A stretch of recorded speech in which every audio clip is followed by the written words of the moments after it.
마치고 보셔도 되겠다.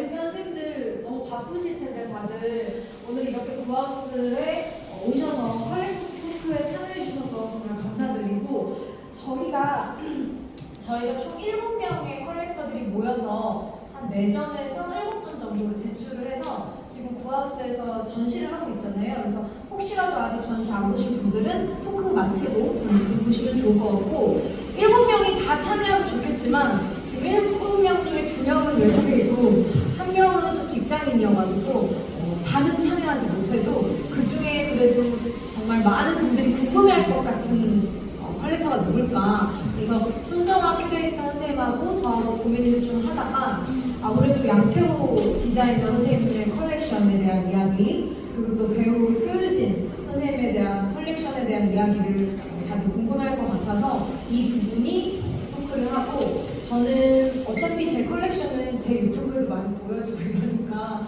저는 진행을 하기로 한 이소영 컬렉터라고 합니다. 네, 안녕하세요 선생님들. 안녕하세요. 어려운 질문들은 아니지만 사전에 이 둘에게만 물어볼 수 있는 사전 질문지를 저희가 좀 미리 드렸어요. 그래서 일단 공통 질문들이 있는데 모두가 궁금해하는 어떤 질문일 텐데 아트 컬렉팅을 처음 시작하게 된 계기나 사건 이런 것들이 있으면 양태호 선생님하고 소유 선생님이 좀 각각 편하게 얘기해 주시면 좋을 것 같습니다. 누구부터 할까요? 양태호 선생님. 안녕하세요. 저는 디자이너 양태호라고 합니다. 제가 컬렉션이 시작하게 된 계기는 저희 어머니의 영향이 좀 있습니다. 저희 어머니는 미술 전공은 아니셨는데 친구분들께서 갤러리를 운영하시거나 작가인 분들이 굉장히 많으셨어요. 그리고 미술에 대한 관심이 너무 많으셔서 항상 초등학교 때 저를 학교로 4시가 딱 되면 데리러 오셨거든요. 그래서 저를 태우고 그때는 갤러리들이 또 이태원 쪽이 좀 많았어요. 인사동이랑. 그래서 이태원과 인사동을 돌면서 같이 작품을 보러 다니게 되었습니다. 그래서 그때부터 이제 미술에 대한 관심이 시작되고 저도 당연히 디자이너로서 이제 사실 예술가도 이제 다 어떠한 기질이 타고나잖아요. 미술에 대한 관심이 너무 많았던 것 같아요. 그래서 저를 표현하는 방식들이 항상 뭔가 그리거나 만들거나 그런 거였는데 그러다 보니까 이제 굉장히 자연스럽게 미술에 관심이 갖게 되고 컬렉터의 길로도 들어가게 된 것 같습니다. 문득 궁금한 게 첫 번째 컬렉션을 딱 컬렉팅했을 때 나이가 기억이 나시나요? 네, 저는 원장님이랑 똑같은 나이에 시작을 하게 됐죠. 23살에 제가 작품 시작하고 그때 이제 키키 스미스의 작품을 처음 이제 에디션 작품을 소장하게 되었습니다. 그래서 아직 지금도 아시죠? 저희 한옥 지하에 그게 딱 디스플레이가 봤어요. 지하에 한옥에 가보시면 지하 공간에 키키 스미스 제일 처음 샀던 컬렉션이 있더라고요. 네, 우리 유진 쌤. 네, 안녕하세요. 저는 소유진입니다. 저는 이제 컬렉터라고 말하기 너무 부끄럽고 그냥 여기서 이렇게 껴주셨어요. 한 명이 비었었나 봐요. 워낙 이제 미술 선생님들이랑 친하게 지내고 따라다니면서 이제 공부하다 보니까 저도 조금씩 컬렉팅이라는 거를 하게 된 거는 한 이제 5, 6년 됐나? 그리고 이제 미술을 공부한 거는 제가 셋째를 임신하면서부터예요. 이제 새 아이가 엄마가 되면 아이들과 어떻게 해야 조금 더 풍부하게 깊이 있게 놀아줄 수 있을까라는 고민을 하다가 그렇게 미술을 좀 접하게 되고 공부하게 되었는데요. 사실 컬렉팅을 제가 많이 시작할지는 저도 몰랐는데 제가 결혼하고 5년 안에 아이 셋을 낳더라고요. 그래서 정신없이 살다 보니까 이제 막내가 한두 살쯤 됐을 때 문득 엄마들은 너무 공감하실 텐데 이제 아이들 장난감이나 그런 거에 얹혀서 알게 돼요. 어른들이. 그래서 제 물건이라는 건 없고 오롯이 아이들을 위한 너무 공간인데 언제부터 좀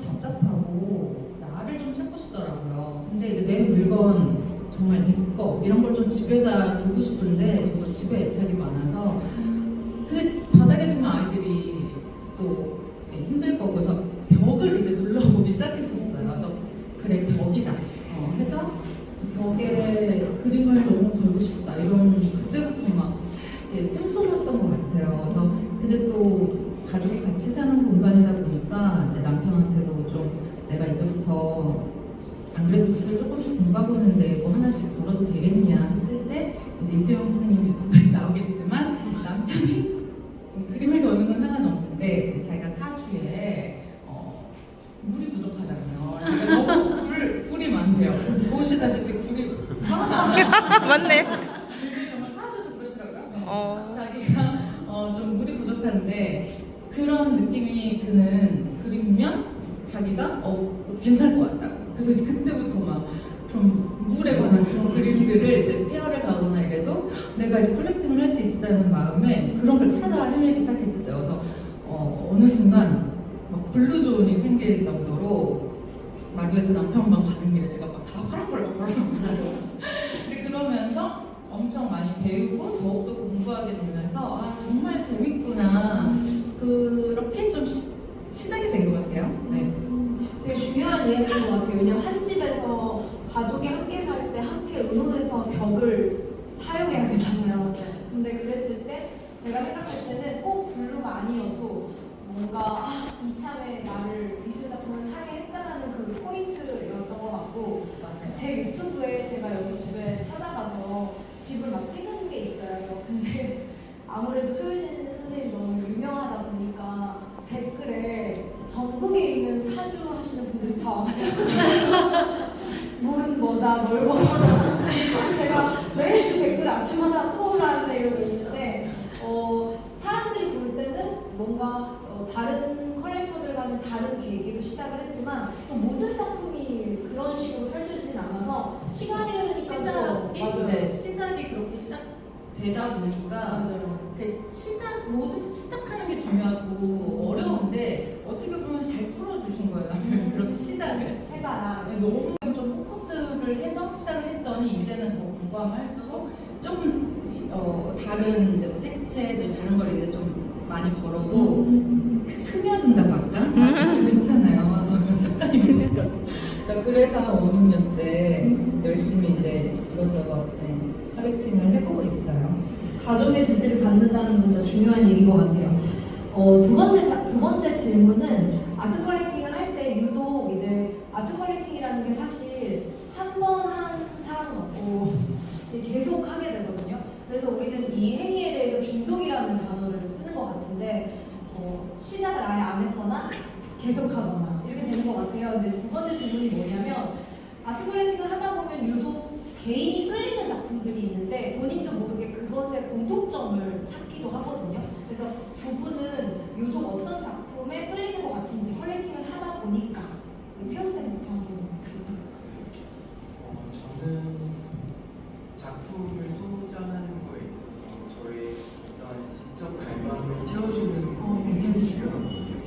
그래서 마치 책을 사듯이 작품을 사는 경향이 있는 것 같아요. 내가 이 작품을 통해서 나의 세계가 어떻게 열릴 수 있고 내가 무엇을 배울 수 있는지 그런 거에 많은 것을 주는 것 같습니다. 그러다 보니까 작품을 소장하기 전에 많이 좀 유튜브 찾아보고 이 작가의 어떤 세계관이나 철학이 나랑 잘 맞는지 나의 어떤 시각을 바꿔줄 수 있는지에 대해서 많이 공부를 하고 그게 어떠한 저와 작가가 좀 매치가 되는데 그때 이제 소장을 유진쌤은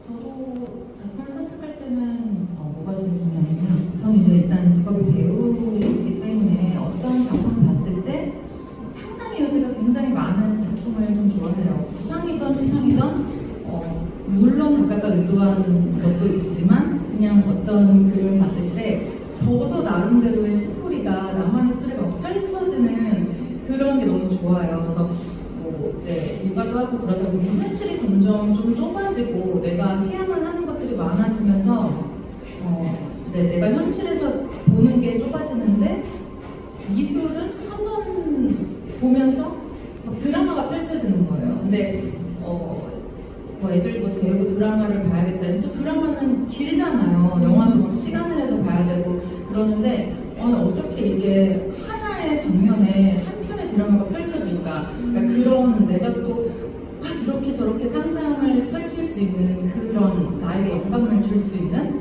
상상의 여지가 많은 그런 작품들에 제가 좀 끌리고 영감 받고 가까이 하고 싶다라는 마음이 드는 것 같아요. 제가 얼마 전에 소설가 부부를 만났는데 남편은 소설가고 부인은 소설가가 아니고 컬렉팅을 좋아하시는 분이었어요. 근데 그 소설가 분이 한 분 말이랑 너무 비슷한 게 본인은 예전에 어떤 또 다른 인사이트를 얻으려고 소설책을 한 권을 꼭 봤대요. 근데 요즘에는 부인을 따라다니다가 미술 작품을 보면 미술이라는 것은 너무 시각 예술이어서 직관적이다 보니까 그 한 점만으로도 소설 그 이상의 영감을 얻었다는 거예요. 그래서 자기는 소설도 너무 매력적이지만 되게 순식간에 매료되는 예술이 미술인 것 같다고 해서 약간 그 표현하고도 되게 맞닿아 있는 것 같아서 인상이 되게 깊네요. 왜냐면 저희가 그래도 친해서 자주 만나는데 친하게 만날 때는 이렇게 깊은 대화를 나누는 배고파! 뭐 되게 좋은 대답이었어요. 자, 세 번째. 이건 저도 항상 생각하는 건데 아트 컬렉팅을 내가 계속 하고 있는데 이 원동력이 도대체 뭘까? 아트 컬렉팅을 지속하는 힘. 비단 물리적인 비용뿐만이 아닌 것 같은데 네, 뭔지에 대해서 한번 얘기를 나눠보고 싶어서 혜우쌤은 저는 뭐 아까의 답이랑 비슷한데 네. 좀 깊이 있는 철학, 깊이 있는 삶에 대한 동경, 네, 그게 이제 저에게 작품에 대해서 퀄리팅을 하게 되는 원동력이 좀 되어주는 것 같습니다. 제가 항상 막 스스로 이제 살아갈 때 막 던지는 그런 질문들이 있거든요. 근데 그게 이제 되게 인문학적인 질문인데 나는 누구냐? 그리고 나는 어떻게 살아갈 것인지 그리고 나는 어떻게 죽을 것인지에 대한 질문을 항상 하면서 제 자신을 좀 체크하려고 노력하거든요. 근데 그런 거에 대한 이제 많은 가이드라인이나 통로가 이제 작가나 작품들이 되어줄 때가 굉장히 많은 것 같아요. 저는 제가 길을 잃었을 때 되게 불안해지거든요. 그러니까 인생은 굉장히 유한하고 되게 빨리 가는데 길을 잃었다고 생각할 때 굉장히 불안해지는데 그럴 때 이제 저를 좀 다시 잡아주고 제가 어떤 통로와 가이드라인이 되어주는 게 작품이 아닌가라는 생각이 좀 듭니다. 그래서 계속 작품의 퀄리티로 매달리게 되는 것 너무 공감 가는 문장인 것 같아요. 우리 유진쌤은 컬렉팅을 계속 할 수 있는 원동력이 무엇인 것 같은지. 일단은 저에게 아직도 컬렉팅이나 컬렉터라는 단어 자체가 너무 부끄러워서 그런 원동력이 있으려면 좀 더 이제 양토 스님 정도 돼야 될 것 같아요. 근데 저는 아직은 호기심이에요. 호기심. 아직 궁금한 게 너무 많고 모르는 게 너무 많다 보니까 정말 이런 무궁무진한 예술의 세계에 일단 발을 디딘 것만으로도 저는 제가 너무 좋아요. 그래서 계속 궁금한 게 많고 아까도 말했지만 막 어떤 작품 하나에 제가 좀 잊었던 감정, 내가 좀 까먹고 있던 거 그런 게 막 떠오를 때 되게 그런 에너지와 생기가 제가 생기거든요. 그래서 제 방을 아까 가보셨던 분들도 아시겠지만 뭐 정수정 작가님 그런 소유진이 무슨 말 하는지 알겠다 약간 저런 거 잊고 있던 나의 감정 막 이런 거가 뭐 정말 뭐 김유진 작가님 작품 보자마자 막 한 편이 막 펼쳐지고 막 내가 이 안에 막 들어가서 벌써 막 연기를 하고 있는 거예요 내가 막 이런 상상이 막 되는 그 순간이 너무 재밌으니까 어떤 작품 앞에서 또 어떤 또 나의 감정과 그런 생각나고 표출될까 내 마음속에서 항상 그냥 그게 궁금한 그래서 자꾸 찾아가게 되는 그런 원동력이라고 하면 원동력 아닐까 생각해요. 호기심이라는 거를 죽을 때까지 갖고 사는 게 가장 사실 총기잖아요. 그래서 인생에 대한 고민을 많이 한다고 하셨는데 우리는 그걸 공부의 길에서도 아이디어를 얻지만 호기심에서도 진짜 많이 얻는 것 같아서 두 분의 이야기 되게 많이 공감이 되는 것 같아요. 여기 오신 분들도 다 컬렉팅을 좋아하시거나 혹은 하고 계시거나 앞으로 하고 싶은 분들인 것 같은데 아마 내가 도대체 왜 이렇게 컬렉팅의 매력을 느끼지 뭐지? 그 원동력은 뭘까? 이런 질문들은 하면서도 계속 던져볼 수 있는 질문이어서 개인적으로 되게 와닿는 답이었습니다. 자, 4번은 그럼 좀 분위기를 바꿔서 네 번째 질문은 해주시죠. 저는 프레이스에서 네. 구입을 했는데요. 그거로 페인팅을 소장을 하게 됐습니다. 근데 저는 그거 로딩을 너무 좋아하거든요. 왜냐면 어떠한 그가 만들어내는 그런 인공물과 그 자연의 조우가 되게 감동적으로 다가오는 때가 너무 많아요. 그래서 나는 한옥과 현대 미술과 동시대 미술을 어떻게 조우시킬지에 대한 설레임도 들고요. 콜렉터로서. 그리고 나는 시간과 시간의 어떤 섞임, 그리고 문화의 섞임, 자연과의 인간의 만남을 난 어떻게 바라보고 살 것인가에 대한 막 고뇌도 하게 되고요. 그래서 이거 로드의 작품을 소장하게 됐습니다. 아직 배송도 안 됐어요. 배송도 안 됐어요. 근데 그게 가장 최근에 진짜 최근이네요. 네. 축하합니다. 네, 감사합니다. 그다음에 우리 소유진 쌤은 제일 최근에 컬렉팅한 작품이 뭘까요? 제일 최근? 아니 제가 사실 여기 와서 그 투하우스 저번에 왔을 때는 저희 방들이 설치가 되게 전이었어요. 그쵸. 그래서 제가 그때 이제 제일 최근에 그 유이치히라코 작품을 소장해놓고 여기로 받았어요. 그래서 저 오늘 처음 본 거예요. 제가. 그래서 그런 게 너무 뭔가 그러니까 처음에 이제 사실 그 이제 몇 년 전에 이제 유이치히라코 작품 봤을 때는 그냥 뭔가 이렇게 긍정적인 막 그런 좀 이렇게 칭찬할 수 있는 그런 그림으로 이렇게 다가가는구나 했다가 알면 알수록 정말 아까 말했듯이 막 그 안에 막 상상의 여지가 너무 많고 이야기가 너무 많이 남겼잖아요. 철학과 정말 인간과 자연의 공존부터 시작해서 그 외로움과 이 모든 게 너무 좀 쉽게 다가가기 쉽게 풀어놓은 그 작가한테 점점 매료가 돼갖고 소장까지 했는데 오늘 처음 봐가지고 좀 감동이 컸고 그래도 그분도 애가 셋이더라고요. 맞아요. 그래서 그런 감동이 있으니까 좀 더 이렇게 즐겁게 꼭꼭 보고 갔어요. 따끈데 그렇구나. 자, 5번째 그 질문인데요. 저도 이제 컬렉팅을 오래 했지만 그렇다고 해서 컬렉팅이 물론 즐겁고 행복한 일인데 가끔은 조금 고민을 한다거나 이럴 때 이렇게 힘들 때가 누구나 있는 것 같아요. 그래서 혹시 두 분은 컬렉팅이 기본적으로 좋아서 하는 거겠지만 조금 그래도 좀 안 좋았던 경험 또는 힘들 때 이런 순간들이 있는지 좀 궁금했어요. 우리 띄웠어요. 저는 컬렉팅 너무 좋죠. 네. 너무 행복한데 사실 작품을 다 살 수 없잖아요. 그런 것도 사실 되게 벌써 슬퍼지나? 네, 슬퍼지고 그리고 가끔은 작가의 진정성 내가 소장을 하게 되는데 그 작가의 진정성에 대해서 의문점이 생기게 될 때도 있어요. 작품을 산 후에. 맞아요. 그럴 때는 정말로 그 작품이 싫어질 때도 있거든요. 네, 그럴 때 되게 스트레스를 많이 받아요. 그렇다고 그 그게 뭐예요? 작품을 버릴 수도 없고요. 그래서 굉장히 신중해야 되는구나라는 생각도 사실 들어요. 그런데 이게 또 그런 것도 있잖아요.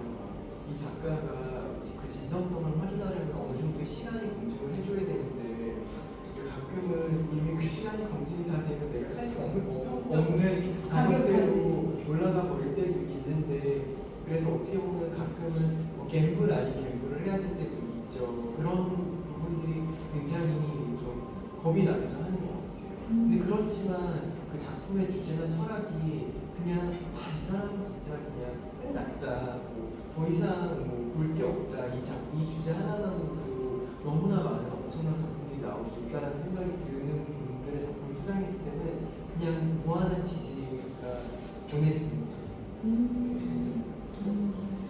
우리 유진 쌤은 작품을 선택할 때 힘들 때 이런 거죠.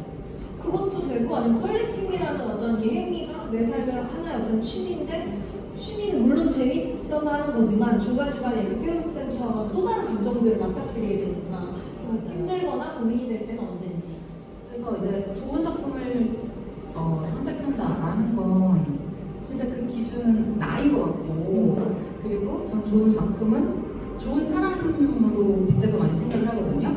근데 좋은 사람이라는 것도 내 현실, 오늘의 내가 기준인 것 같아요. 내가 이때는 이 사람이 너무 좋다고 생각했는데 뭐 주변에서 너무 지루해 보일 수도 있고 나는 그게 너무 좋아. 그러니까 다 보는 입장마다 좋은 사람의 기준이 다르듯이 저도 그래요. 첫눈에 반했다가 너무 별로인 사람도 있는 것처럼 진짜 그림도 첫눈에 반했다가 정말 아까 선생님 말한 것처럼 점점 별로야. 근데 그거를 걸어놓으면 저는 작품이 좀 거울 같아서 이 벽에다 좀 그 당시에 내 감정이 떠올라요.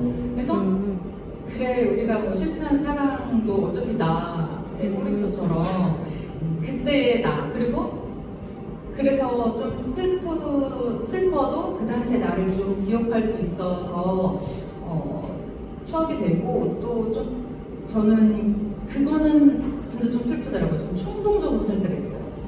전 정말 많은데요. 근데 그렇게 충동적으로 하는 사랑도 충동적으로 만나는 뭐 친구도 그게 후회가 될 때가 많잖아요. 그래서 그때도 진짜 그냥 그 작품을 봤는데 그때 내 감정이 너무 창피한 정말 이렇게 어디 넣어버리고 싶은 것도 있고 가끔은 일부러 내 자신을 확인하려고 더욱더 걸어놓을 때가 있어요. 이러지 말자 약간 이런 약속처럼. 그래서 그래 이게 다 어차피 경험이고 우리가 제가 제일 좋아하는 말 중에 하나가 최고의 스승은 경험이다. 그러니까 뭐든지 사람 만날 때도 작품 만날 때도 내가 자꾸 해보고 당해보고 그렇게 해봐야 또 그 당시에 좋은 작품들을 만날 수 있을까 생각으로 그냥 열심히 찾아다닙니다. 진짜 중요한 이야기인 것 같은 게 대부분의 컬렉팅을 시작하는 분들이 최선을 다해서 실패를 안 하려고 너무너무 노력하고 머리를 쓰고 사람들한테 물어보는데 그것에 에너지를 쓰는 것보다 나 자신이 어떤 작품에 끌렸는지 에너지를 쓰는 게 좀 훨씬 낫다고 생각을 하고 시간이 앞으로 엄청 많이 흘러도 컬렉팅이라는 게 현재 시간이 흐르면 또 의외의 어떤 작가의 새로운 작품이 또 나타나기도 해서 좀 계속 바뀌는 것 같아서 무조건 행복하다가도 이런 날들이 있는 것 같아요. 어쨌든 뭐 실패라는 거는 어쨌든 완전히 포기는 아니니까 그렇죠? 작가 먹어야지. 네. 자, 6번째 질문은 이거는 개인적으로 저도 되게 궁금했는데 컬렉팅을 하다 보면 내가 도대체 왜 이렇게 많은 작품을 컬렉팅을 하고 있을까? 뭐 예를 들어 지금 구정수 선생님도 여기 계신데 구정 선생님은 시험을 만들기 위한 어떤 그런 계획 때문에 컬렉팅을 할 것들을 많이 염두에 두면서 컬렉팅을 하셨다는 얘기를 들었거든요. 두 분은 컬렉팅을 하면서 뭐 이루고 싶은 꿈이나 목표나 어떤 현상들 그런 게 있는지 궁금했어요. 태호 쌤. 저도 생각을 많이 하거든요. 어떻게 될까? 없어지면은 제가 항상 그리고 저는 작품을 지금까지 제가 컬렉팅한 작품을 한 개도 팔아본 적이 없거든요. 20년이 가까이 되니까 그러면은 이 한국이라는 공간과 이 작품들은 다 남게 될 텐데 그것을 통해서 사람들이 나에 대한 어떤 메시지와 나레티브를 읽게 될까가 너무 두렵기도 하는 거예요. 그러다 보니까 그러한 나레티브들을 만들어 나가는 과정들을 작품 셀렉팅 하는데 넣지 않을 수 없게 되더라고요. 그래서 어떠한 시간에 대한 어떠한 존중과 존경이라는 것이 혹은 자연을 통해서 우리가 어떻게 살아갈 것인가에 대한 건지 아니면은 오래된 시간을 견뎌낸 것들에 대한 어떤 존중을 드러내는 작품이라든지 이러한 것들에 대해서 많은 생각을 하면서 디스플레이도 이렇게 바꾸고 있고 그래서 예를 들어서 신라시대의 토끼와 이완 선생님 손으로부터 시간을 건너뛴 예술 행위를 우리가 어떻게 창작 행위를 우리가 어떻게 바라봐야 될 것인가에 대한 질문도 던지는데 그게 저 스스로 답하고 싶은 것도 하지만 그 컬렉션을 보시는 분들한테도 던지고 싶은 질문들이기도 하고요. 그런 것들을 저 나름대로 죽음을 준비하는 건 아니지만요. 그냥 내가 없어도 이 컬렉션을 봤을 때 사람들이 어떠한 나레티브를 읽을 것인가에 대한 생각은 하게 되는 것 같습니다. 그 형태가 이제 네. 뭐가 될지. 네, 그거는 모르겠지만요. 근데 저희 부모님은 저한테 자꾸 그걸 얘기하세요. 왜 부모님이 아들의 죽음을 얘기하시는지 모르겠거든요. 죽고 나면 이 집과 이 작품들은 사람들한테 공유되는 게 너무 좋은 것 같다. 그렇기 때문에 너가 컬렉션을 하고 이런 거에 있어서 굉장히 신중을 기했으면 좋겠다는 말씀을 해주시더라고요. 마치 어머님이랑 아버님이 더 오래 살 것처럼 약간 유지하는 것 어쨌든 형태는 달라질 수 있겠지만 그 컬렉션에 대해서 이 후대 사람들이 선생님의 어떤 아이디어를 기억할 수 있게 그런 고민들을 하다 보니 컬렉션이 좀 더 신중해지고 있다.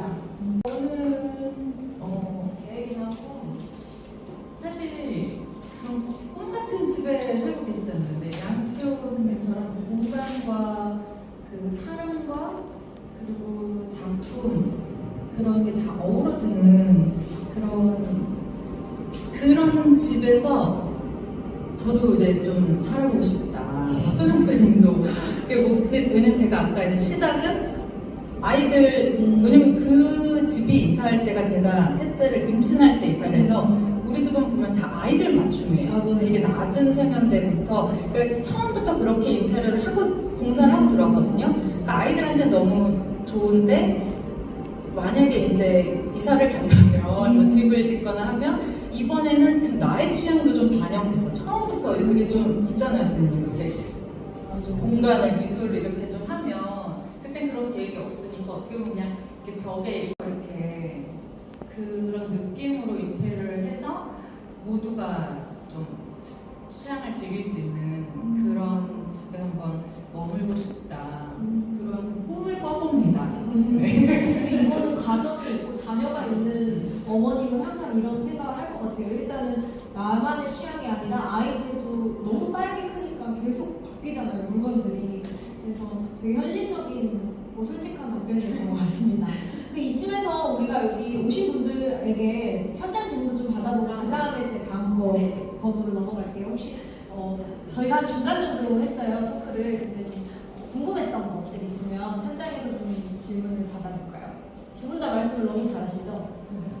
그냥 여기가 정말 소규모의 프라이빗 토크니까 큰 행사에서 나올 수 없는 되게 밀도 있는 이야기를 많이 나눠주시는 것 같아서 혹시 현장 질문 있을까요? 네 선생님. 네. 프린트에서 구매하셨다는데 가격대가 어느 정도? 네, 이거는 편집을 녹화해서 하는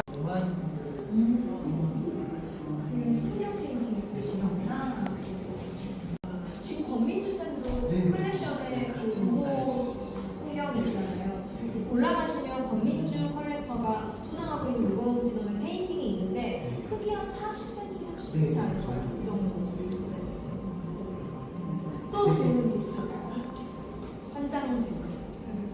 그러면 또 질문은 또 끝나고도 할 수 있으니까 생각해 보시면 되고요. 저희가 그 7명의 컬렉터 중에 한 분이 오셔가지고 여기 앞으로 앉으시면 될 것 같은데 테니스를 치다 오셨나? 네. 여기 권민주 컬렉터 쌤도 오늘 토크에는 참여 못하셨는데 뒤늦게 오셨어요. 자, 그러면은 그 다음 질문은 저는 이 질문을 항상 받거든요. 그러니까 저는 유튜브를 운영하다 보면 좋은 댓글도 많지만 내가 굳이 이 이야기를 왜 이렇게 힘들게 미술로 들어야 돼? 그냥 말만 하면 되잖아. 나는 우리가 이해할 수 없는 그런 댓글들도 있는데 배우시잖아요. 둘 다 예술에 종사하시는데 미술이 다른 예술과 분명히 다른 지점이 저는 있다라고 생각을 하고 그것을 우리가 잘 알아야 되게 더 재밌는 삶이 펼쳐진다라고 좀 믿는데 막상 컬렉팅을 하다 보니 미술만이 가지고 있는 매력이 뭘까 이런 고민 한번 해보셨는지 우리 태호쌤부터 보니까 여기 다 적어오셨는데 정말 잊어버릴까봐 네네. 저거 아니에요? 좋은 것 같아요. 네. 근데 저는 미술을 통해서 정말 많은 영감을 얻거든요. 저 미술 없으면 저 디자인이라는 행위를 할 수 없을 것 같다는 생각도 굉장히 많이 해요. 그 이유는 디자인은 고객이 있어요. 고객이 있기 때문에 어떠한 제약들이 따르거든요. 그 그런 제약들로부터 벗어나서 순수한 창작 기기가 이루어지는 굉장히 용감한 분야라고 생각을 해요. 그래서 디자이너들이 미처 보지 못하는 부분들도 볼 수 있는 다양한 지점들이 생기거든요. 근데 저도 그러한 이제 작가들이 만들어내는 우주론이라든지 세계관이라든지 철학이라든지 이런 거를 통해서 제가 미처 보지 못했던 분야와 시각을 깨닫게 됩니다. 근데 저도 항상 제가 이제 공간과 프로덕트를 디자인하면서 제일 견제하는 것 중에 하나가 그 공간의 아름다움과 프로덕트의 아름다움이 목적이 되는 게 너무 싫거든요. 그러니까 아름다운 물건이나 공간을 만들면은 그거를 뛰어넘어선 무언가가 있어야 된다고 생각을 해요. 근데 뭐 예를 들어서 이완식은 제가 너무 팬이어서 돌을 하나 놓으시는 이유는 그 돌이 예뻐서 놓는 게 아니시잖아요. 그러니까 돌을 보지 말고 그 돌의 너머를 봐라. 그래서 내가 놓는 이 돌 하나가 이 돌 외에 모든 우주를 얘기한다는 이제 그러한 이제 지론을 가지고 계시고 돌과 철판을 놓는 이유도 돌이랑 철판이 잘 어울려서 놓는 게 아니라 돌과 철판이 아니라 이 관계성에 대한 이야기를 하잖아요. 왜 저도 제가 여기 혼자 앉아 있을 때는 저에 대해서 막 보시고 평가하고 이건다 보실 수 있지만 제가 또 솔직히랑 같이 앉아 있을 때는 저 둘의 관계는 뭐지? 약간 이러한 생각을 하듯이 그 어떠한 그 하나의 물건에서 물성을 떠나서 그 세계관과 그 관계성에 대해서 따질 수 있듯이 그 물건을 넘어서 무언가를 디자인하게 하고 그 물건을 넘어서 무언가에 의미를 부여하게 하는 그러한 중요한 질문을 저에게 던져주는 역할을 예술이 하고 있는 것 같습니다. 그래서 저는 예술가와 예술이 없다면은 저의 디자인도 어디로 흘러갔을까라는 생각을 굉장히 많이 합니다. 대답들이 많이 나와서 너무 빠져드네요. 나 우리 유지쌤 부담스럽겠지? 유지쌤도 저기 적어오셨거든요.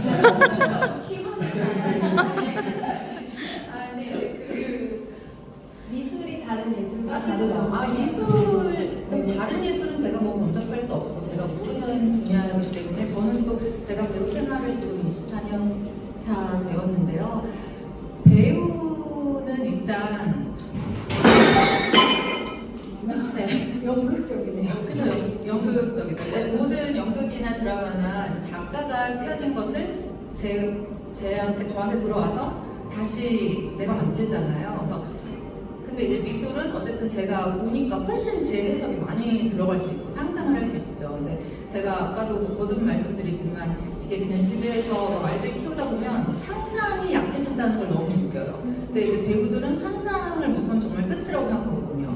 우리가 뭐 글은 있어도 그것을 내 안에 정말 많은 감정에 넣어서 표출을 하는 건데 내가 가진 내 재산이 없으면 그 감정이나 나의 경험일 텐데 그런 게 좁아질수록 저 그렇게 미술을 바라보면서 그런 영감을 얻고 막 그럴 때가 너무 좋아서 이거는 어떻게 보면 저는 좀 다른 매력이다. 왜냐면 당연히 연기도 제가 에너지를 얻고 그런 제 삶에 사실 그야말로 원동력이 진짜 좌변이니까.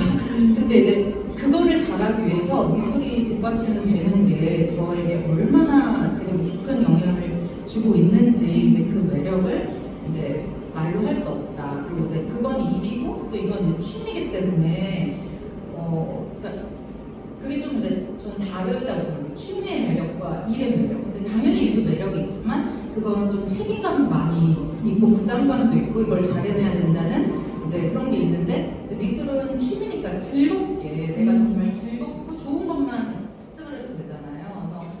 그래서 그런 거에 있어서 이렇게 취미로 영감을 얻고 에너지를 얻어서 정말 좀 책임감 있고 부담이 되는데 일을 잘 해낼 수 있다면 이 조화가 엄청 밸런스가 맞겠다. 요즘엔 그렇게 생각을 하고 여덟 번째 질문은 여기 오신 분들에 대해서 저희가 자세히는 모르지만 그래도 미술에 대한 많은 관심도 있고 또 구하우스를 사랑하는 분들이 오신 것 같은데 이제 이런 질문 진짜 많이 들어보셨을 것 같아요. 후배나 동생들이 형 나도 미술 퀄리티 시작하고 싶은데 어떻게 해야 돼? 어떤 거를 늘 중요시해야 돼? 이런 질문. 언니 퀄리티 한다던데 어떻게 하는 게 좋을까요? 하면 그런 친구들에게 하고 싶은 말들이 뭘까요? 우리 태우쌤부터. 그런 질문인 것 같은데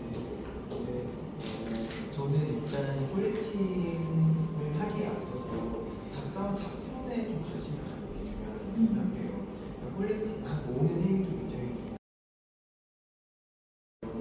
그래서 그러한 지점들을 좀 찾아보시면 어떨까 하는 생각이 듭니다.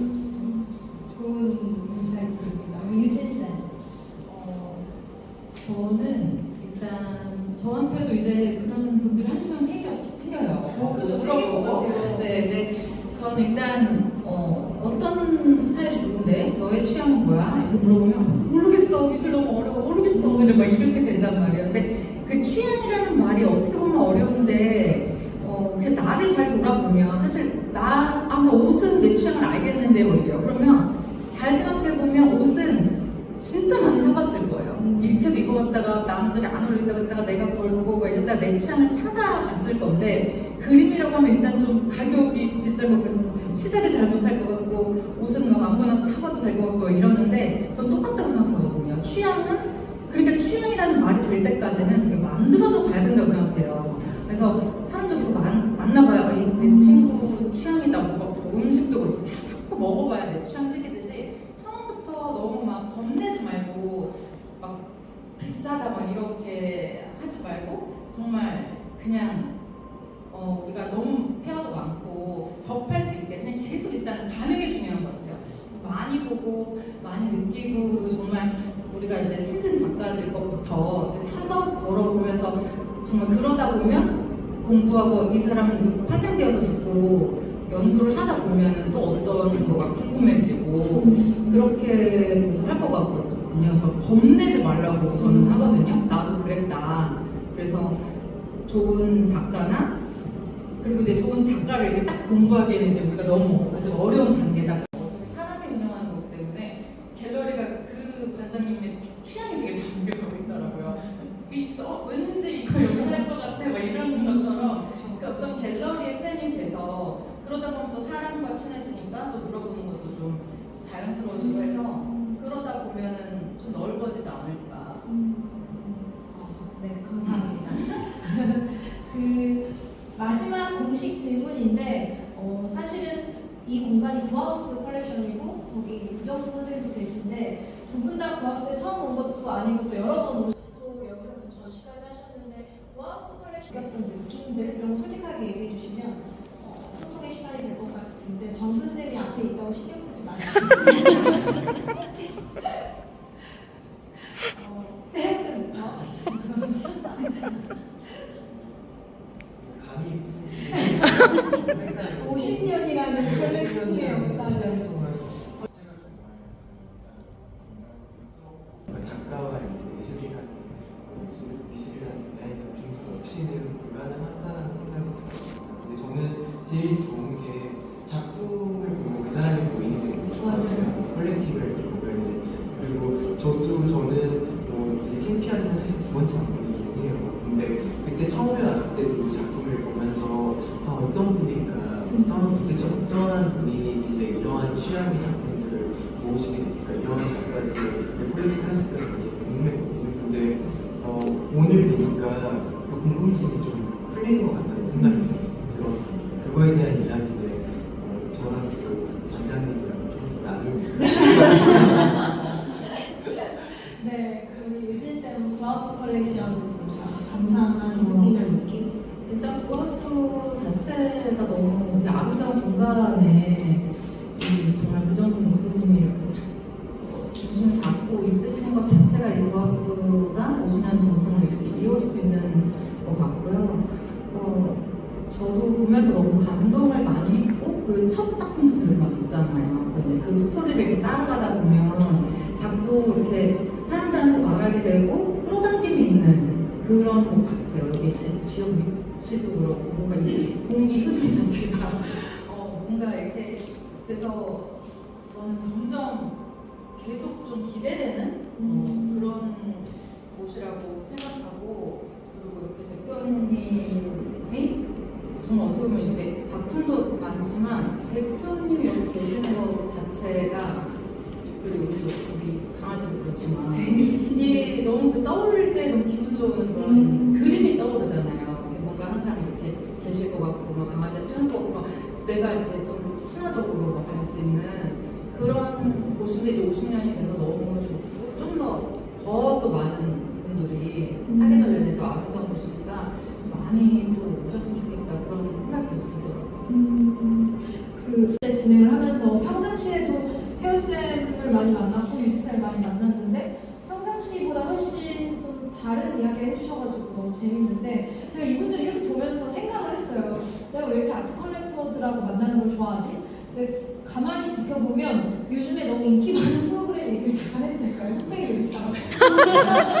제가 그거를 너무 정말 매료돼서 보면서 느낀 한 가지가 에티튜드였거든요. 그 백색 셰프들, 그러니까 100팀은 에티튜드가 좋은 분들이 너무 많아요. 그래서 제가 요리 실력은 비슷한데 삶을 대하는 태도나 동물을 대하는 태도가 마스터들이 훨씬 뛰어나다. 그래서 그분들에서 찾은 게 겸손함이었거든요. 진짜 훌륭한 사람은 진짜 겸손하구나라는 걸 요즘에 매일 느꼈는데 양토쌤이 말할 때도 소유진쌤이 이야기하실 때도 또 전순쌤하고도 제가 인터뷰를 했었는데 항상 행복해하는데 겸손하시거든요. 그래서 제가 이 공통점이 왜 나오는 걸까 궁금히 생각을 했는데 우리가 만나는 모든 미술 작품이 처음 만날 때 우리가 겸손해지지 않으면 친해지기가 어려운 거예요. 배워야 되고 때로는 현대미술은 이해를 또 해봐야 되니까 아까 태호쌤이 팬이 되려면 그 작가에 대해 좀 탐구를 하는 과정 중에 내가 겸손하지 않으면 탐구가 진행이 안 돼서 어쩌면 아트 컬렉팅을 계속하는 사람들은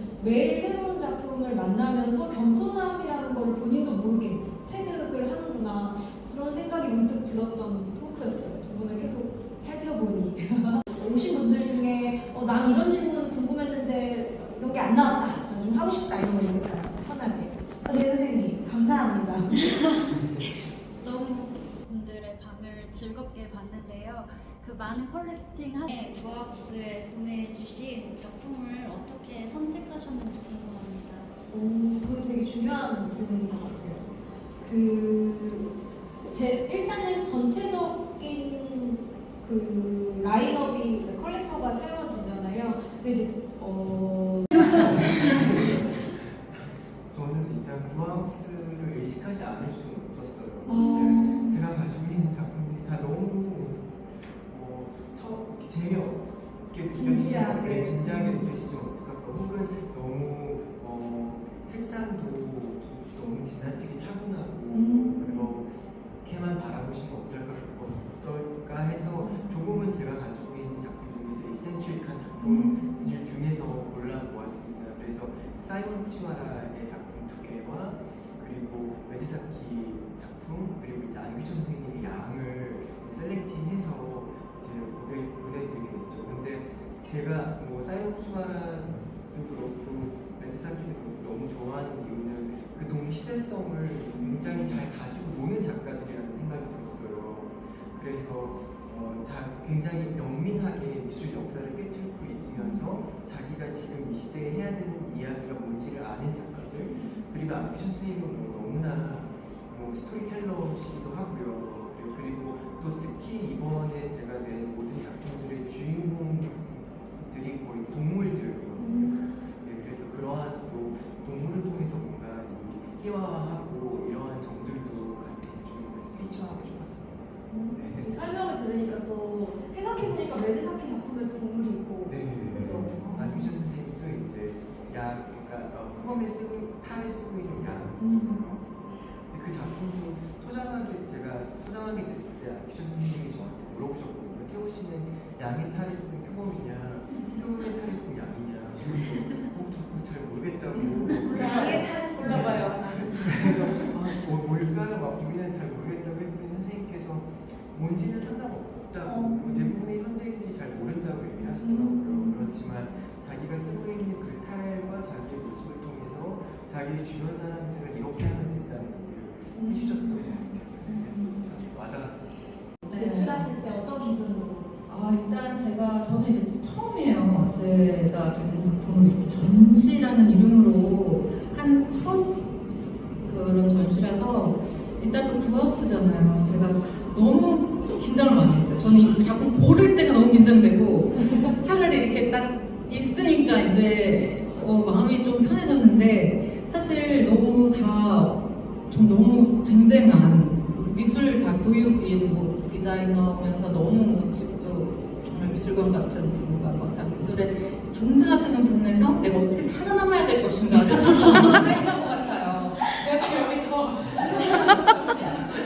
내가 어떻게 나로서 내 마음이 생기려면 드디어 생겼는데. 가장 중요한 건 내 직업, 내가 배우로서, 그러니까 나한테 가장 그래도 내가 배우로서 나에게 가장 많은 이야기를 좀 들려주고 영감을 준 작품들로 골랐어요. 그래서 그렇게 듣고 다시 가면 이거 무슨 말인지 알겠다 이제 싶을 정도로 이제 그런 식으로 제가 그랬습니다. 네, 저는 그런 기준이어서 엄청 제가 이렇게 좀 했어요.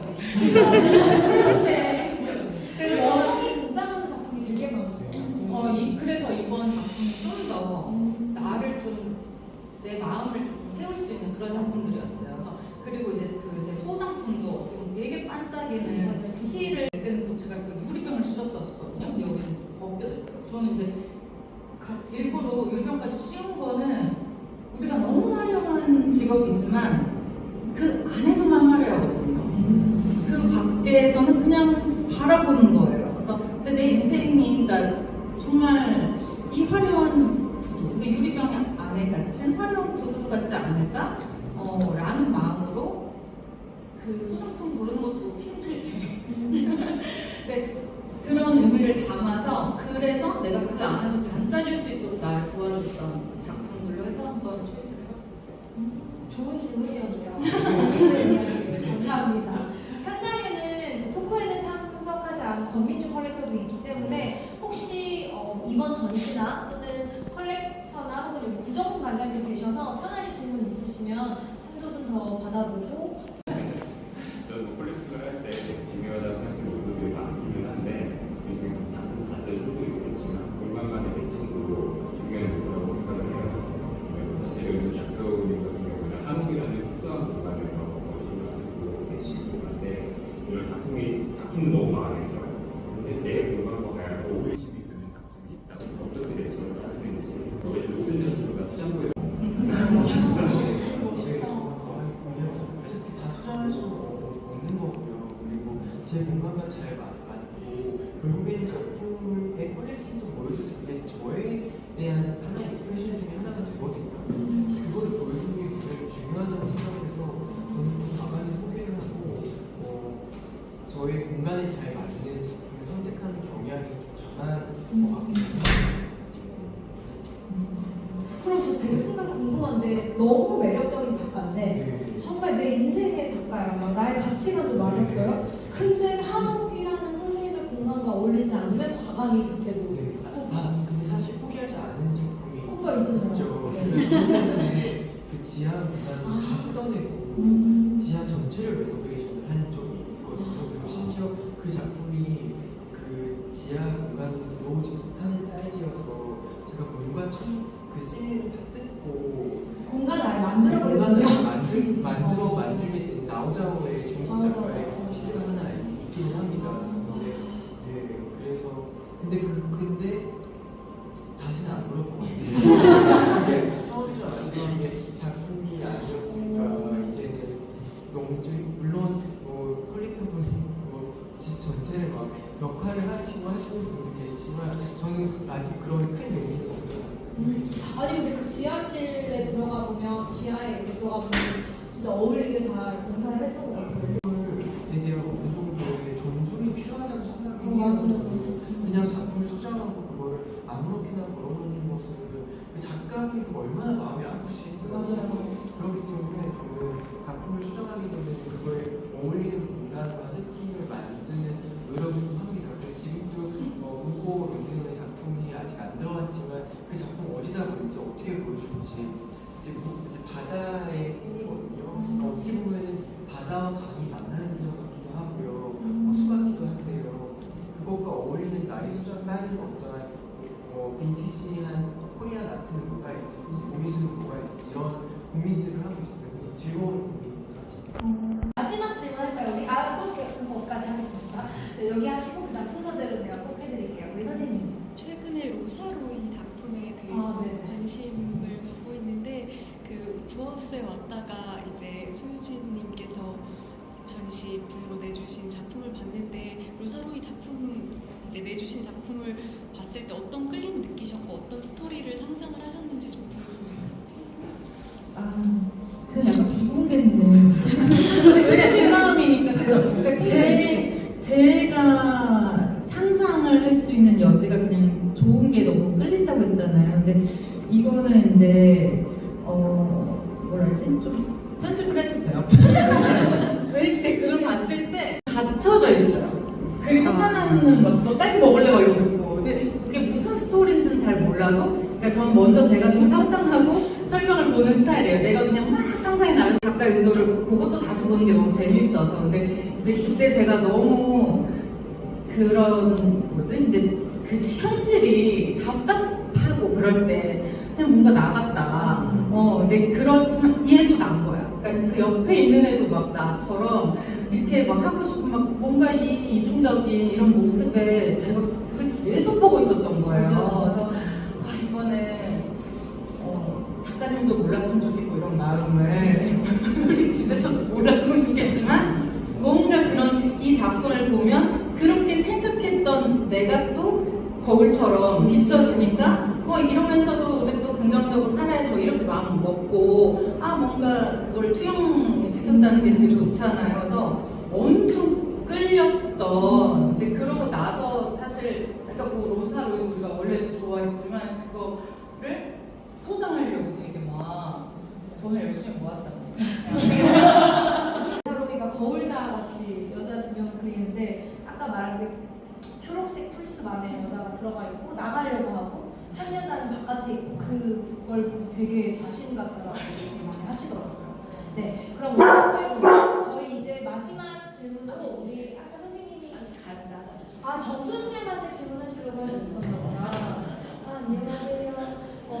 관장님께 마지막 질문이 갔어요. 우리 선생님께서 그럼 관장님이 여기 마이크 드릴 테니까 관장님께 질문해 주셔도 됩니다.